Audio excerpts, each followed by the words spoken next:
Welcome to this episode of the Deepdale Podcast. Lovely to have your listening ears. It's April 2026, spring is here, and Easter is this weekend. This month we have a special episode recorded in the Holkham Forge with James Spedding, blacksmith and artisan. As this beautiful part of the world begins to wake up, first up we have a wildlife update from Ollie at the One Stop Nature Shop, and then we'll dive straight into the chat with James. If you enjoy listening to this podcast, then please do subscribe on your favourite podcast app or directory, which is free, and tell your family and friends. We'd also love your suggestions of interesting North Norfolk and West Norfolk folk we should be chatting with. Enjoy listening to this month's episode, and don't forget, there is an ever-growing back catalogue of episodes to listen to.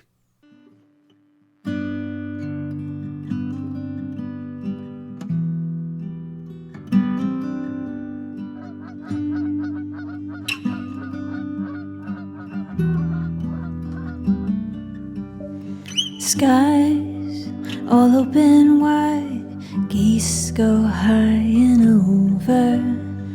Oh, now you're a beachcomber, a fistful of sandfire, sea, lavender, see you next year.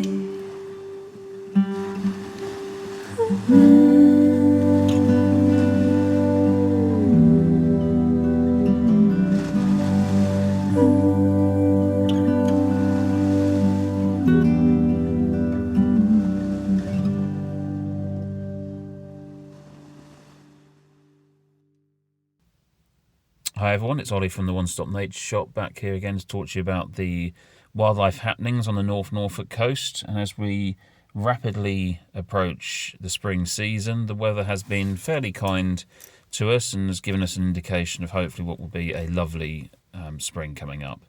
So in terms of what to look out for in terms of nature on the Norfolk coast, we're going to be really focusing on the migratory bird species. So check out the reed beds, especially for birds like sedge warbler, hedgerows for birds such as common whitethroat, and also the sort of wetland areas for birds such as pied avocet and other waders that are moving up to their either English or Arctic breeding grounds. As the spring progresses and we move into April, the number of bird species will naturally increase. Obviously, we'll see some decrease as well in terms of the pink-footed geese, which are now long gone, as well as the white-fronted geese, which we've had good numbers of on the Norfolk coast this winter. So it really is a time of change, not only just for birds, but also for wider wildlife as well. Start to see the first butterflies emerging, obviously trees in blossom, and also might, if you're lucky, start to see the first reptiles and amphibians emerging. So obviously if you are visiting some coastal heathland areas along the coast, such as Barrow Common, up close to the shop, do keep your dogs on leads just in case European adder, Britain's only venomous snake, has started to emerge. So I think that's going to be it for this brief update. If you want to know the latest as to what has been seen recently bird-wise on the coast, you can pop into the shop at Dalegate Market. We're open every day 10 a.m. to 5 p.m. We've got all the latest bird news, as well as latest binocular offerings, telescopes, spotting scopes, thermal imaging, trail cameras, and also we're just always happy to have a chat about what you may have seen on the coast. So thank you once again to Jason for having me on, and I'll give you another update when it comes around to summer.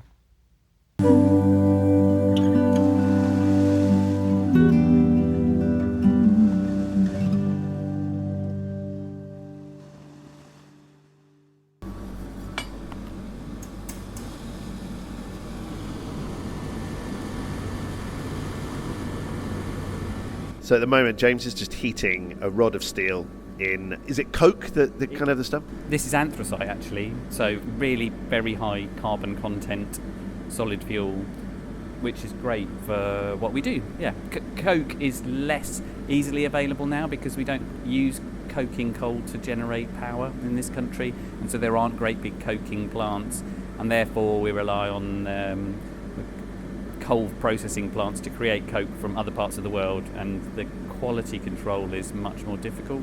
So the quality of the coke is less good, and the consequences for the quality of the fire is difficult to manage, and therefore we've gone to a different solid fuel that gives us the consistency that we want. As you described it, crushed dinosaurs, which I think is a lovely way of putting it. It's brilliant. Well, I'm standing in Holkham Forge. This is in the Holkham estate, which many of our listeners will have visited. You can hear the fans in the background. James started his life as a blacksmith in Norfolk, although you had been blacksmithing before you sort of came to... you started at Deepdale in our little forge there, which was...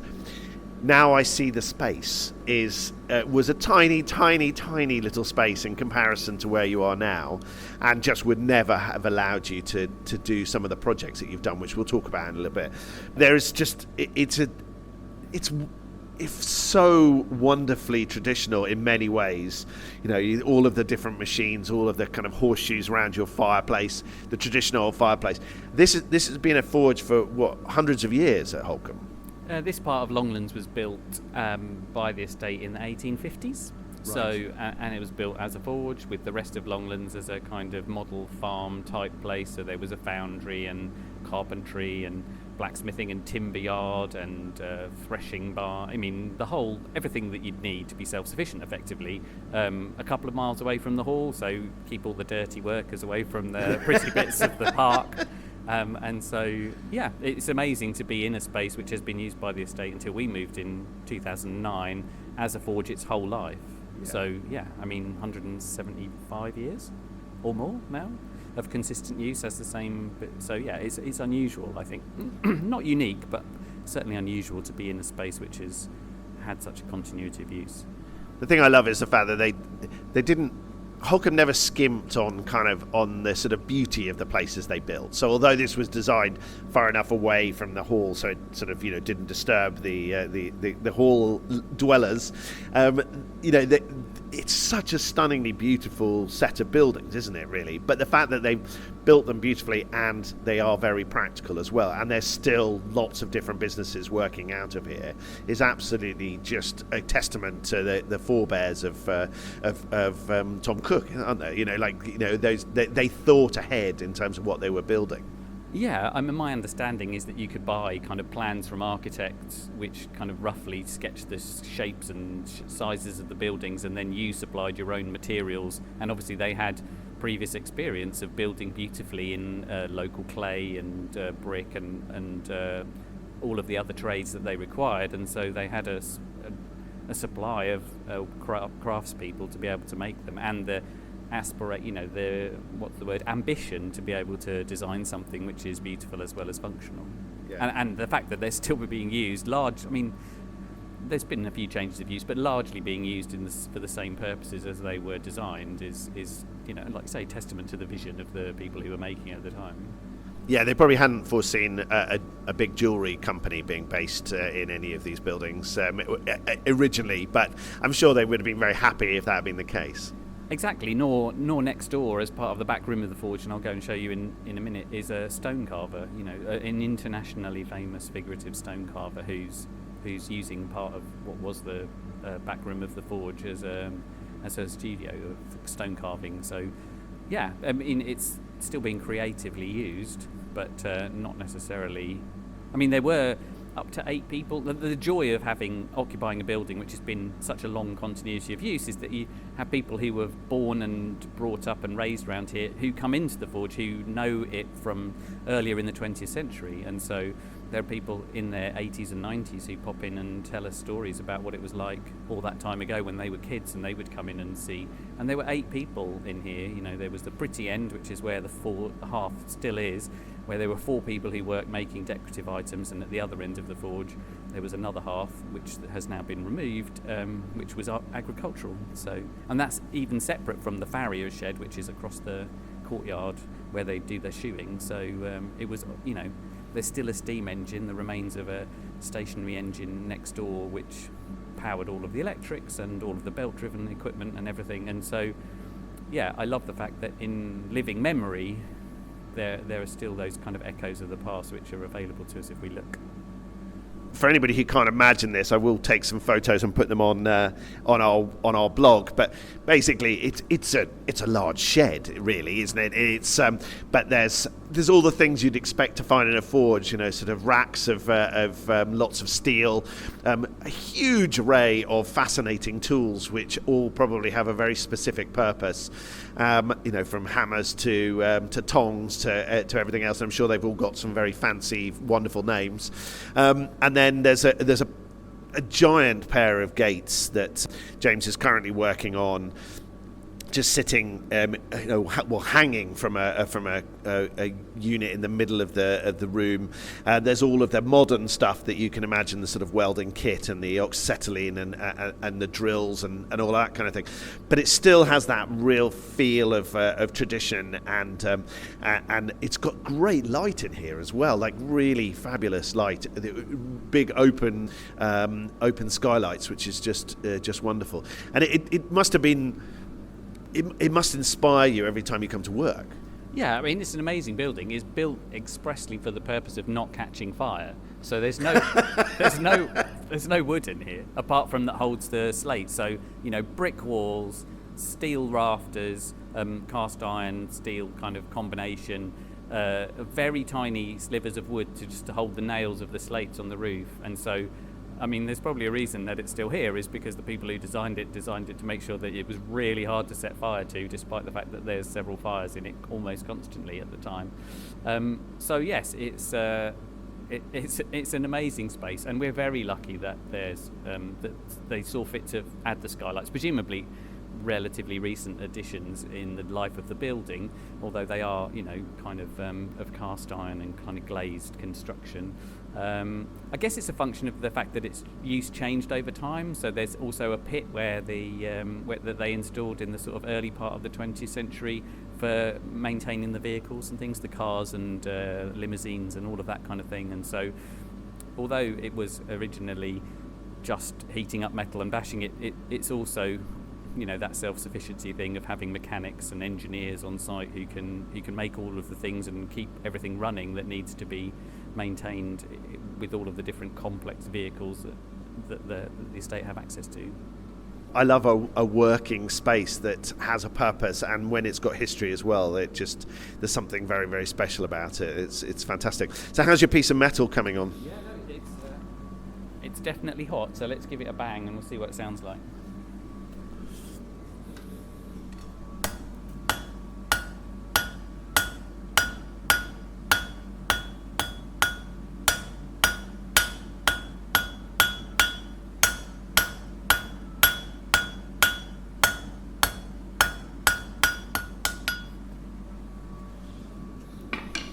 What's the piece of kit that you were just using?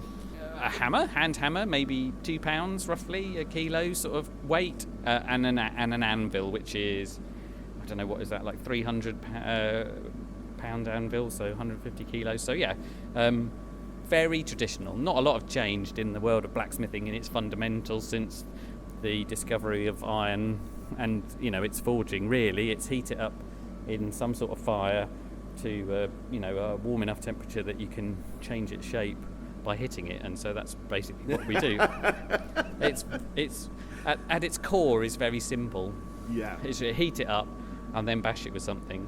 Obviously, that was a bit of hand hammering. I thought maybe we turn the power hammer on and you can hear the sort of different sort of sound. So obviously, relatively recent in the whatever it is, 2,500-3,000 years since iron's been smelted in Europe. We've added electric motors and pneumatic hammers and things like that, and that just allows us to kind of be creative with the steel without needing a strapping young thing who can wield the big hammers for day after day. So we can, you know, make the shapes and the forms that we want, but without quite so much damage to the joints. There is a lot of interest from young people. You know, they love the creativity and the flexibility and the problem solving and all of the ingenuity that is associated with blacksmithing, but they could probably do without the hard slog of it.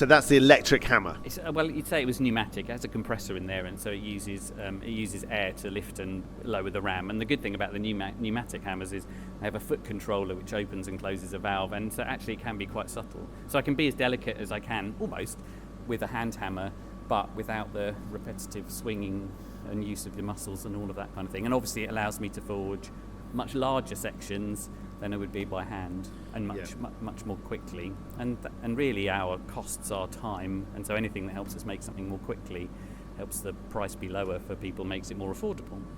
A lot of what we do is organic forms, whether that's replicating old leaves and shapes that were made in heritage ironwork, or whether it's our own kind of designs, which are sort of you would say that they were organic and they were texture. We really love the fact that you can heat up a substance, and in normal room temperature it's as hard as nails, for example, and you can heat it up and you can deform it using heat and pressure, and that locks that mark is sort of frozen in time. Once it cools back down, then that is maintained for effectively ever in that particular piece. And so giving life, if you like, to something which is quite inanimate. It starts off as 6 metre long bar, which is made effectively in a giant pasta machine when they smelt it and roll it backwards and forwards into the different shapes that are available to buy kind of off the shelf. And actually giving life to that is what we do it for. That's our thing. I was pretty rubbish at making things at school, never really quite got it. It was the era of kind of plastics and cutting and sawing, so I'm a bit too young for it to have been kind of metalwork at school. It wasn't, it was folding plastic and drilling holes in it and things. It wasn't really my thing. But I was quite interested in wood turning, like bodging. I know that you have people who come to Deepdale and do courses, so that's exactly what I was doing in my backyard. I'd made a lathe, like a pole lathe in my backyard, and I wanted to make bowls, and the prices of the tools at the time were just fantastic, beyond my reach. And I saw someone demonstrating at a craft fair, and I was admiring his gouges to make the deep curves into the bowls, and I said, they look handmade, they don't look like shop bought. He said, no, I made them. I said, there's a local forge, there's a museum near me, and I go in there and I put the metal in and I bash it with a hammer, and it changes shape, and that's how I do it. And I said, wow, that's amazing. He said, well, it's really easy, you don't need much, you just need a heat source like a barbecue and a bit of copper pipe and a foot pump, and you'll blow enough oxygen into the bottom of the charcoal to be able to get it a bit of metal hot enough. And I was incredulous but curious, and so the next weekend I went home, I had a little barbecue and I put some charcoal in it, and I got a bit of copper pipe and a foot pump for blowing up air beds, and there you go. I had an old engine bolt or something, and I had a claw hammer and a I don't know what I hit it on, like a lump of metal, very, very lo-fi, and sure enough, you can get it orange hot in there if you pump hard enough and leave it in there long enough, and then you hit it with a hammer and it changes shape. And you've got, that first weekend I made a bowl turning gouge out of an old bit of recycled engine bolt, which was bizarrely the right sort of medium carbon steel to be able to hold an edge and all of that. So lots of serendipity, but that was it really. It's like, oh wow, that's actually quite interesting. I quite like that. And that was the end of my bowl turning, really. And so started off on a new path. Luckily there was someone locally who'd made a sort of backyard forge setup, and they were having kids and could do with realising a bit of money from the tools and setup that they had. It was just an old vacuum cleaner that you'd reversed the polarity so it was blowing instead of sucking, and it was very simple, maybe only a foot square little place that you could put charcoal or coke or whatever into, and suddenly the world's your oyster. And the box under the counter there was where his tools were in, so I bought, as well as the forge, there was a few sets of tongs and a few hammers and a few odds and bits and pieces that he'd made, but it was enough to kind of open the door really. And then that was it. Then it was to do with connection. Where I used to work, they happened to notice there was a gathering of blacksmiths somewhere locally that he went to, and said, oh, there seems to be an association of these people, and you can go and meet, and they'll seem helpful. And so that was it really. The next one was in Norfolk, and so just coincidentally that's how I found myself here. I love serendipity things, just the way that these things happen and the way that you end up being and doing what you're going to do. The same as when we were opening the backpackers hostel. I remember I got back from travelling overseas and working overseas, and walked into the courtyard, which is now the stables, and Dad said, "Oh yeah, I'm going to build an extra extension to the barn here." And I went, "No, we're not. We're going to build a backpackers hostel." And he was like, "What?" And I was like, I didn't really know where that came from. It was one of those things, and and that's just the way that these things happen sometimes.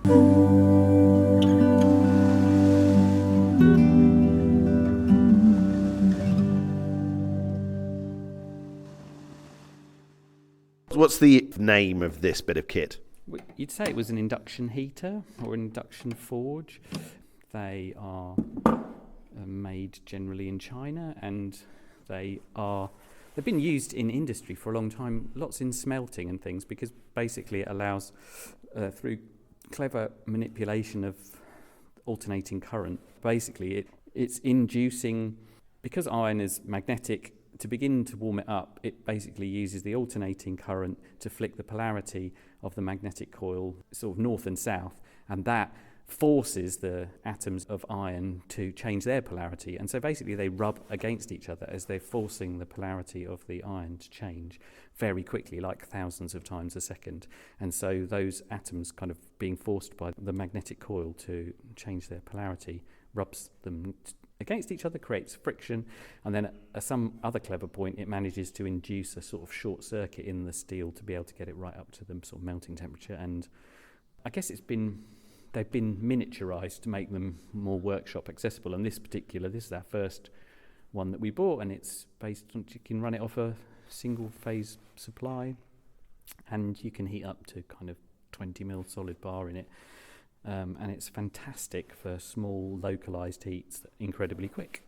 So if you need to put a sort of a bend sort of halfway down a thing, rather than having to lie the entire length into a fire, you can slide this through, get it in exactly the right place and heat up just that one little bit. Yeah, exactly. Or if you're punching a hole in something, or you're adding a particular piece of texture, or you want to swell the end of it, it allows you to be very concentrated. And the fire, traditional though it is, it probably takes 20 minutes or something to get up to, you've got chopped wood, make kindling, light a fire, wait for the wood to take in the solid fuel, and because it's such high carbon content, you need quite a lot of air for that and a lot of energy to get it going to become self-sustaining.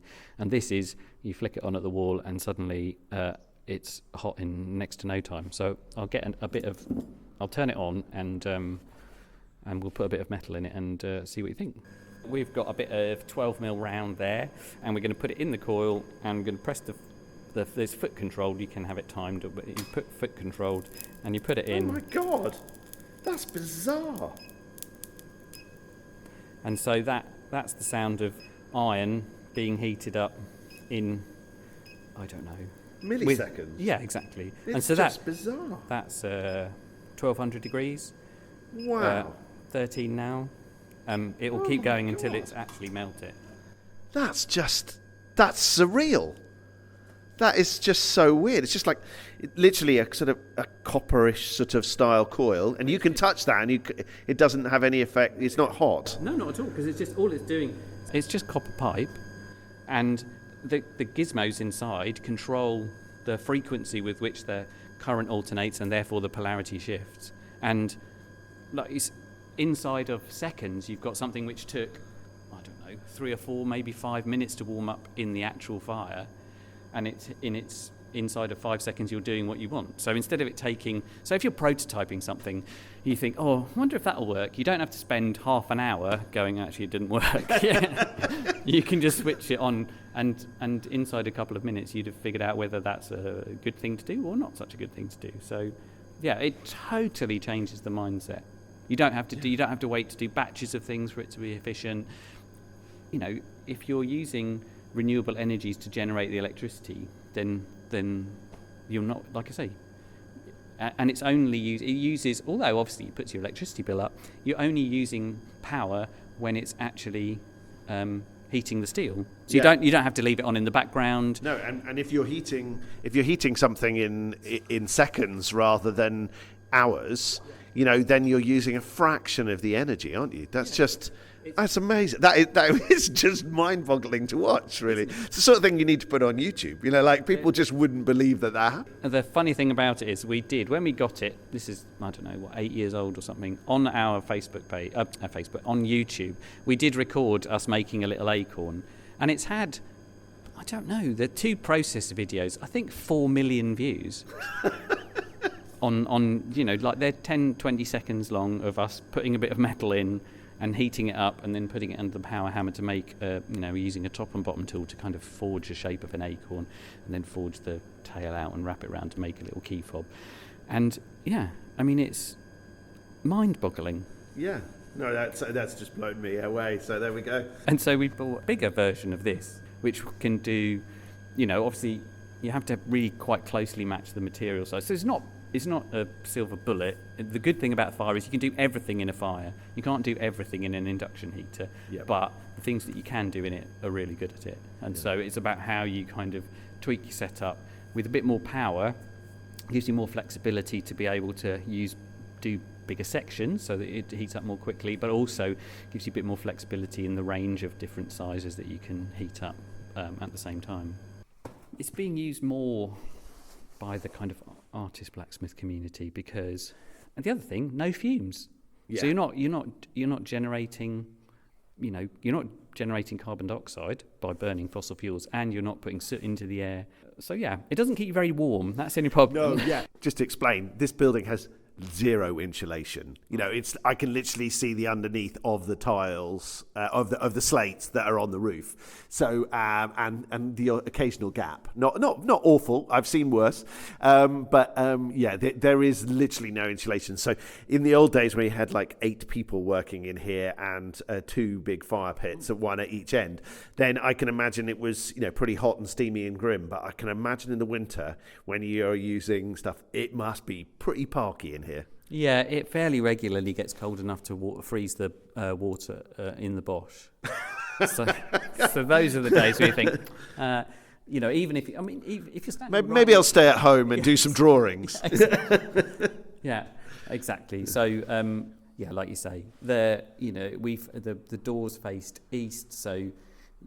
In the winter when we're getting northeasterlies and easterlies in here, absolutely freezing cold because, like you say, the wind blows up under the slate. Yeah. And there are vents in the top to obviously, if the wind's just a little bit strong enough, it snows in here. Excellent. So if the snow's sort of light and powdery, it'll blow up under the vents, and then there's photos in here of, I suppose, probably 2 inches of snow on the table in the middle of the forge. So the good thing is that carbon monoxide poisoning is probably not going to be an issue because there's plenty of ventilation. However, a frostbite is a high possibility. Yeah, exactly.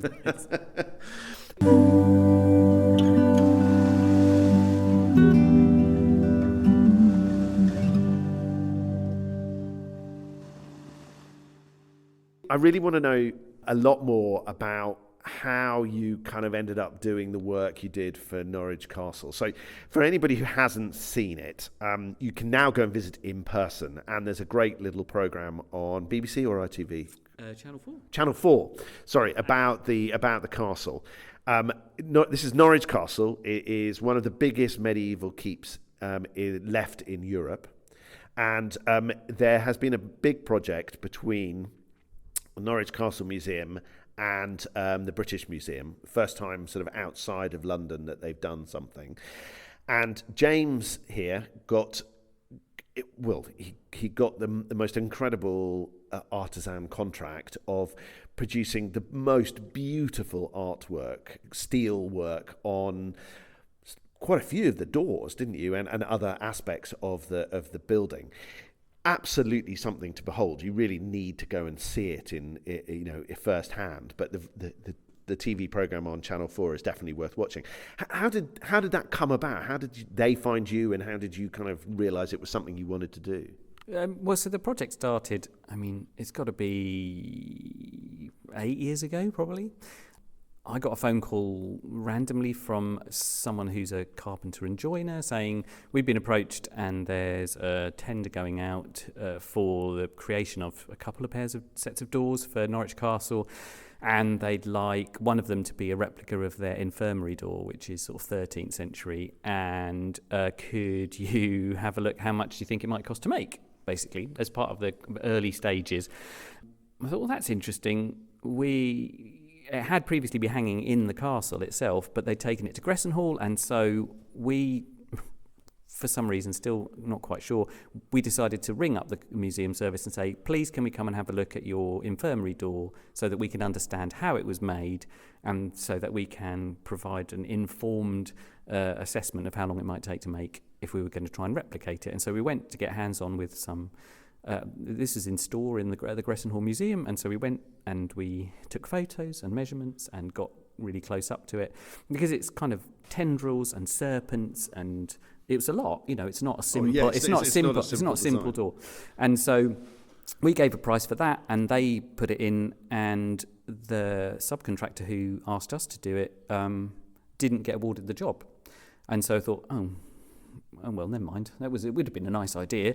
And it turns out that the company who did get the job, Coulson's in Cambridge, they didn't have a blacksmith really lined up. And so the original firm who asked us, happened to be doing a job for the architects and the thing, and they said, oh, you put in a price, but did you have a blacksmith in mind? Because they didn't know, now that it was moving forward, the designs had changed. Anyway, he put in a good word for us. And so Dr. Tim Pestel and Erin Davison from the architects, museum service and architects, came to the forge and said, would you be interested? And they brought some photos of what they wanted. It was different to the infirmary door copy. It was more informed by appropriate 12th century local examples. Yeah. And so that started off the project, really. Can you make something like that? Yes. So we much like we've just done now, we put the fire on, we got some metal hot, we bashed it about, said something like this, and they said, oh yes, a bit like that, but more delicate, more refined, whatever it was. And so we just started this backwards and forwards. Fortunately for us, there's a lady called, she's a professor now, Jane Geddes from Aberdeen, who who wrote the book on a medieval decorative ironwork in England. And she went round and surveyed all the existing ironwork in England and wrote it up in a book that was published in the late 20th century, including lots of examples of 12th century ironwork from in and around Norwich. So they had used her source material to design 3 different sort of hierarchies of doors, from the simple bits where the king probably wasn't, up to the really fancy pieces that you've seen on the Bygod Tower with the interlacing knotwork and the king's chamber door. And so it just started researching, what does 12th century metalwork look like? How is it finished? What do the latches look like? Because the doors, we might have ironwork on them, but the latches are new. What does archaeology show us? That led us down a rabbit hole of Dr. Ian Goodall's book, which is he's categorised all of the iron finds that have ever been dug out of archaeological sites across England. And so there are examples of what does a 9th century nail look like? What does a 13th century bucket handle look like? And so there are sketches. And so it started a conversation between me and Professor Geddes. I emailed her and said, this book that you've written is amazing, and we're using it to make some things for Norwich Castle. Would you be interested in hearing more about it? And she said, yeah, that'd be great, because I just look at old things. I'm really fascinated by the making of it and how you might go about reproducing 12th century ironwork in the 21st century. So she was incredibly generous with her time and her expertise. And whenever I had a problem, well, how does this handle work? How, would it be like this? Could I, is that, because we're driven by authenticity. It's got to look, not only has it got to look like how it should, but actually we're trying not to hide any modernity. We're trying to be as authentic as possible. So hinges, latches, fixings, the decorative elements, all of that is inspired and led by, Tim with his curatorial knowledge and archaeological insight, the architects, the fire specialists, how do the doors be designed to withstand fire, the carpentry, joinery, the project management, the archaeologists, the art historians all come together, work collaboratively, and you end up with something as beautiful as the keep. It's a beautiful. I love the fact that they've taken this amazing medieval keep and put it back to the way it was at a certain stage during the medieval times, having been through the years of neglect, and as a prison, then as a Victorian museum, and the fact that it's sort of gone back to this stage.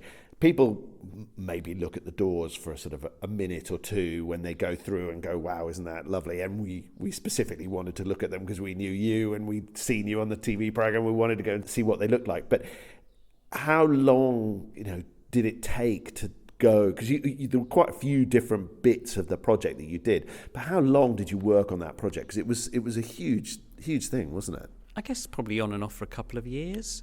So, we started off prototyping, small scale stuff. How's that going to work? Is it particularly focused in the early stages on the fire testing, because some of the doors had to withstand, they had to be 12th century looking, but they also had to withstand fire to protect escape routes and things like that, fire safety and all of that kind of stuff. And so, making a small scale version, setting fire to that, making a full size version, setting fire to that must be pretty heartbreaking. Well, no, it's amazing because that's what you need to do, because the doors are not made like that. Normally you get certified. Somebody makes one, they set fire to it, they can say yes. If we make it like this, then we'll make sure that it passes. But actually, these doors, they're 3 meters tall and 1.5 meters wide or something. So, and they're made entirely of oak. Instinctively you think, yeah, that'll be fine, but actually you've got to prove it to the fire officers and things to make sure that it's true. And so, yeah, I mean, all of the whole project right from the beginning has just been a voyage of discovery. So really, Professor Geddes was emphasising the multicoloured nature of it, like make sure the doors are painted, make sure the ironwork's bright, So we experimented, found someone who can do tinned ironwork, so it comes out silvery, which is an authentic 12th century finish for fancy ironwork that's mentioned in manuscripts. We were using cow horn to blacken. So rather than painting it black, because people think that iron is black, but really it's only been black since the early 20th century when cheap black paint was available. Before that, it was much more colourful. And before paint was widely used on ironwork, they were using cow horn. So in a manuscript, it says, get cow horn or feathers, heat up the metal and rub it on there, and that makes it black. And I thought, that seems unlikely. But, much like the guy who said, yeah, we'll just get it hot and heat it, in a forge and you can make your own tools. The manuscript says, heat it up and rub it on there. So I contacted a firm who make, sort of drinking goblets for Viking reenactors and things, big horn kind of tankards, and said, have you got any scraps that I could have? And they sent very kindly, for a couple of quid postage, they gave me a bag full of cow horn. And so we started heating it up and rubbing it on. And amazingly, the most beautiful, lustrous black surface. You melt the keratin onto the surface of the scale of the iron. It sucks it in, and it's not homogeneous and black and flat like paint. It has character and life and variation, and all of the hammer marks. Part of the job that we had was taking stock bar, which is at a certain section dimension, and making it look like it's been forged out of bloomery iron. So every single surface of all of the iron has got hammer marks on it to make it look, authentic, because that's what it wanted to look like. That's what we were going for. And so we had authenticity in the finish. Luckily, Holkham have got lots of experience of linseed paint. Yep. And so we were using their linseed wax to seal it over the surface, which is another authentic 12th century sort of. They had linseed paint, so the blue, kind of ultramarine blue, was had lapis lazuli. Basically, in the 18th century, a French guy figured out that you can make fake lapis lazuli by baking a few different things in an oven, and it comes out chemically identical to lapis lazuli. And so strangely, I went down a rabbit hole of what is the pigment in this particular paint, and sure enough, it's this fake lapis lazuli. So you could say that the linseed paint, the blue of the door, is if they were using lapis as the pigment in that linseed paint, it's linseed oil and lapis lazuli together in a paint. So, you know, you could easily have seen that tinned silver finish on the iron and the lapis lazuli ultramarine blue on the door.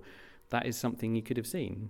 There's a lot of pushback, you know, from people who assume that medieval castles were drab and dull and things, but particularly important ones like Norwich, which were, you know, built for a king, which is where they took it back to, you know, on its opening in 1121 when it was built fit for a king. Okay, didn't visit very often, and it's pretty soon it got palmed off to someone else. But they have a few places around exactly, the country. Yeah, exactly. There is, you know, let's not get into second homers, but and so yeah, that's what I mean. And the beauty of the entire Keep project is that level of attention to detail is applied to the tapestries, to the fabrics, to the wooden bed and the thrones and the furniture and the wall hangings and the paintings, and that's why it's such a joy, because there's a whole team of people trying to kind of create something which isn't, you know, we're not saying it's a replica or that's exactly how it would have been, but all of the design choices and all of the aesthetic choices are informed by research, experimentation, previous examples.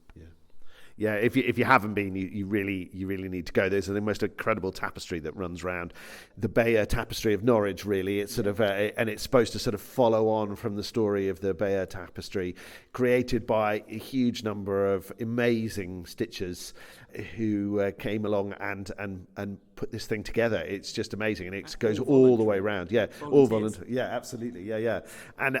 But the level of detail that goes into, as you say, that, you know, they found an amazing carpenter to create the beds and, you know, and all of that kind of thing. It's fabulous. And when you sit in the larger room and sit at the tables and watch the whole room being sort of lit up by projectors and explaining the sort of story of the castle, it's just it's such an incredible step forward from what it used to be. It's just absolutely amazing, and it must have been a project that was just a dream to be involved with as an artisan. Oh, absolutely. I mean, you know, your skills. Everyone was working towards a shared goal, and everyone respected each other's, you know, expertise, and so that kind of collaborative working. And, you know, going back to your mention of the British Museum, you know, the lower floor with the, you know, examples of pieces that have been found in Norfolk and from further afield in the, you know, their gallery of medieval life, just is the most exquisite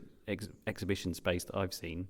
The lighting, the closeness that you can get to the you know, the artifacts, the explanation, the way that it really allows you to see that kind of period of history in a new light, which is kind of the aspiration. And they, you know, obviously people have, I mean, there's mixed reviews, isn't there? People liked it as a kind of taxidermy museum as it was, and it's always been like that. But you can still see the stuffed animals if that's your thing. You can still see those. They're showing their age a bit now. But yeah, I think generally. And there was another section on a Sky History programme called, to do with castles, saving castles. I mean, there's a 3-part series, and there was a 5-minute bit about Norwich Castle Keep in that, which I saw the other day. And so, yeah, it's a lovely exemplar. I mean, very fortunate to have had, you know, National Lottery funding to be able to see it through. Yeah. Because it was a long, you know, as you can see, you know, iFilms, who made the documentary, they're a local independent film production company, and it's a labour of love for them. They'd been filming for 7 years before it was picked up by anyone. So they had just thousands of hours of footage of all kinds of stuff. And they've just started releasing sort of short films on their YouTube channel, which have more of a deep dive behind the scenes of various bits. And so the first month was a bit more in the forge, because they came to the forge for 2 or 3 days filming at different parts of the process, which is included in the documentary and their short films. But I think the next film is about setting fire to the doors, the fire testing and hanging the doors and stuff. And then hopefully it will go on, because there's more, you know, obviously you only have 60 minutes or whatever it is, 80 minutes for the documentary, and there's so much more that they could go into. Yeah. And the joy of finding out all of that, going to the opening events and hearing the kind of expertise of the fabric specialists and the lengths they went to try and replicate, you know, authenticity there. It's inspiring. Yeah, Absolutely. And I'm glad that that's been communicated to the visitors.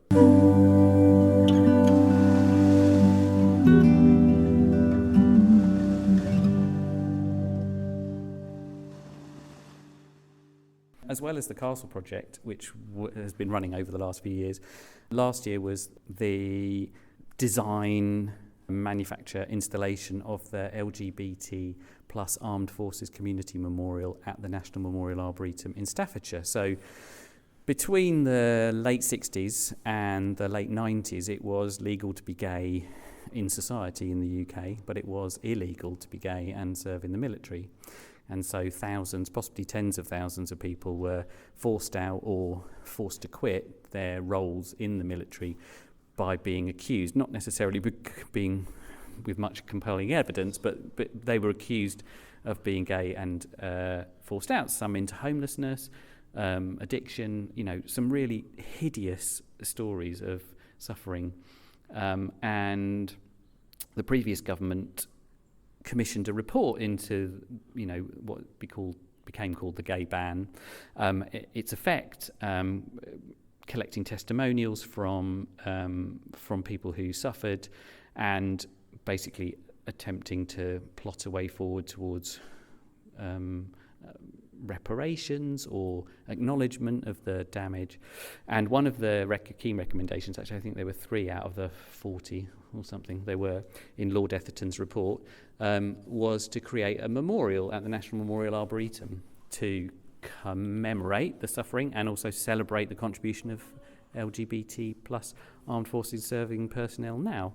And so Nina next door, the stone carver, and a team, and Charlotte, the letterform designer, they approached us very early. Basically, it was an open competition, and they wanted to make something, but they didn't want it in stone, which is what their natural material. They wanted to do it in metal. And so we were brought in really to see if we could help. And almost all of the evidence used against the personnel was letters.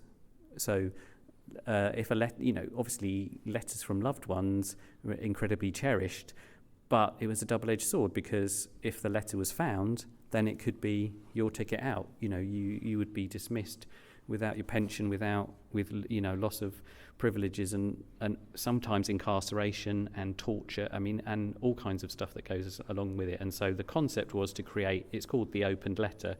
And so basically we created it by scrunching up a piece of paper. And how does that look? Can we create something in metal? It ended up being bronze, which gives the impression of it being a piece of paper, but which is 2.5 metres tall, say. And so we entered the competition and submitted design sketches, were shortlisted from the 40-odd people who submitted down to 5. There was a presentation in London on HMS Wellington to a room full of top brass, and still mind-blowing they chose us as the team to deliver it. And so then we had to kind of work up maquettes, and I'm holding in my hand our presentation piece that we took to show what it might look like. And so we took words from the testimonies of the veterans and created a bespoke letter form which highlighted the strength and suffering endured by the veterans. And so the culmination of which was this LGBT plus Armed Forces Community Memorial being unveiled by the King last October, I think. Can't remember the date, but we were all there, and it was the first time a member of the royal family has publicly supported an LGBT charity, and he wanted to be there to be the person to kind of mark that event. And so, this is a really important piece of work that we've been doing over the last couple of years. Stunning. It's absolutely beautiful. The turnaround was crazy. Normally it takes 3 years to deliver a memorial to the Arboretum, and we had 9 months or something. It was intense and crazy. But as part of the process, we had veterans come to the forge and kind of leave their mark on the piece. It's in aluminium bronze, so we had to figure out, the best way to treat this material, because obviously we're used to using steel and maybe other types of bronze, but this aluminium bronze, which is also called naval bronze, seemed like the most fitting material to be used. And so, it was a very much a whole team effort. It's really touching, the effect on the veterans to see this piece of sculpture, which is created in their memory, and to celebrate them and to bear witness to their trials and to laud the progress made by the military and the contribution of the LGBT serving personnel. It's just the most beautiful kind of process to be involved in. Yeah. Obviously we make beautiful things for people, but this felt like a really important milestone really in the kind of journey for the country. I think it's one of the few LGBT serving personnel or veteran memorials in the world. There's various countries which are kind of trying to come to terms with that period of their past as well. And so, yes, it's quietly quite an important piece. The projects that have come out of this forge are just wonderful. Norwich Castle and this LGBTQ plus memorial are just two stunning examples of the kind of work that you guys produce, and I just think it's absolutely wonderful. And I think anybody who has a piece of work by you guys anywhere in their vicinity will understand just how impactful a beautiful piece of work can be. And I just think it's truly wonderful. So keep up the amazing work, and thank you for being so passionate and just so artistic. It is wonderful, and I think the more artists that we can encourage to make Norfolk their home, the better the county is for it. So it's wonderful. We're very lucky that we get asked to make lovely things by people, and really that's what it is. It's people taking the risk and the opportunity to kind of to push into that uncertainty of what could something look like. We're trying not to be restricted by what has gone before, and actually we can maybe try and explore new opportunities in the future.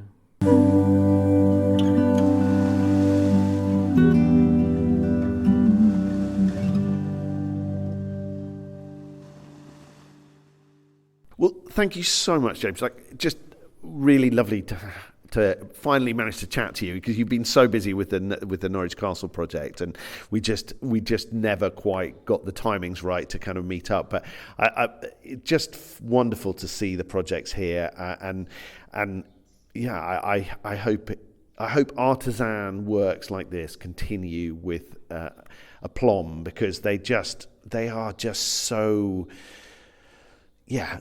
inspiring in terms of the way that you create and you develop, and the more of this stuff that we can celebrate in Norfolk, the better, really, because I think Norfolk is all the better for having a huge range of artisans and producers that really produce unusual, interesting, fascinating stuff that's wonderful. So thank you so much for showing me around the forge, and thank you for coming on the podcast. And for anybody who's listening, we will put lots of links onto our blog about how to get hold of James and get him to be doing some amazing metal work for you, but also to some more links through to things like the Castle film and that sort of thing.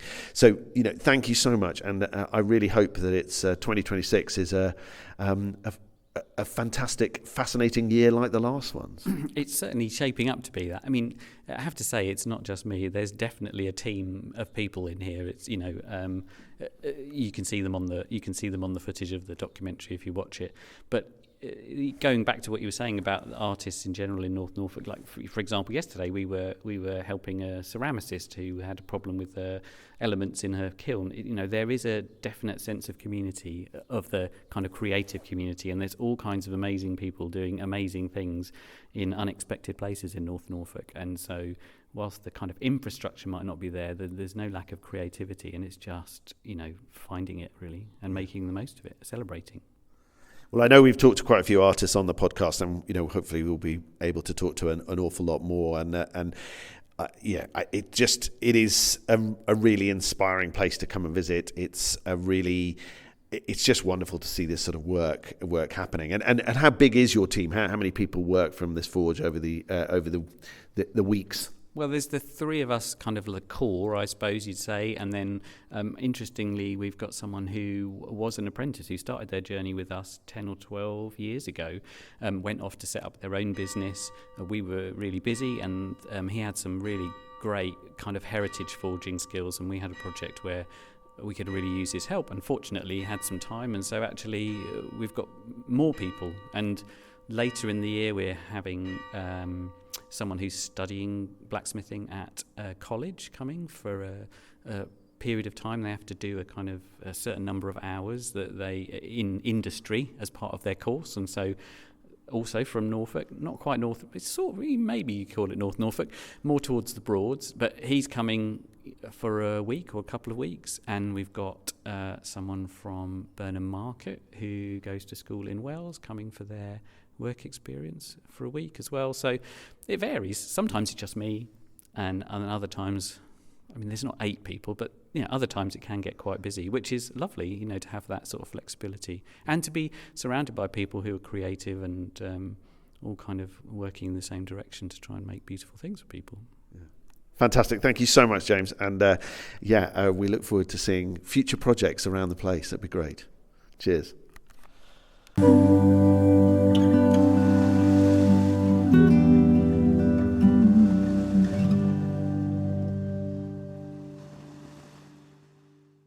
Thanks again for listening to Jason's chat with James Spedding. As you got this far, we guess you enjoyed what you heard. So why not check out the back catalogue of episodes, which are available on any good podcast app or directory. Simply search Deepdale Podcast. Your suggestions, contributions, and your suggestions of people we should chat to can all be sent to podcast@deepdalepodcast.co.uk. We'll be back next month with more interesting conversations on the beautiful North Norfolk coast.